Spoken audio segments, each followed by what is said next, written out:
আজ বাড়িতে ছিল জামাই ষষ্ঠী উপলক্ষে খাওয়া দাওয়া। তো জামাইয়ের সাথে সাথে আমরাও তো বেশ কবজি ডুবিয়ে খেয়েছিলাম। তো চলো মেনুটা শেয়ার করে নি তোমাদের সাথে। প্রথমে ছিল সাদা ভাত আর তার সাথে ছিল লাল শাক চিনেবাদাম দিয়ে, যেটা খেতে কিন্তু দারুণ লেগেছিল।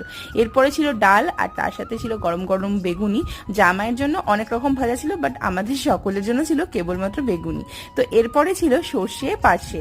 এই পার্শে মাছ খেতে আমার বরাবরই খুবই ভালো লাগে, আর এই ঝোলটা এত লাইটের মধ্যে ভালো হয়েছিল, কারণ এই গরমে বেশি ভারী কিছু তো খাওয়া যাবে না। তো হালকার মধ্যে রান্নাটা সত্যি খুব ভালো ছিল। এরপরে ছিল স্যালাড, আর হ্যাঁ, এরপরে ছিল আমাদের সকলের পছন্দের লাল লাল ঝাল ঝাল মাটন কষা। এটা খেতে যে কি দারুণ হয়েছিল সে আর বলার না। আর কালারটা তো এত ভালো এসেছিল, আর প্রত্যেকটা মটনের পিসে এত সুন্দর চর্বি ছিল, যেটা দেখে কিন্তু আমার মন একদম ভালো হয়ে গেছিল।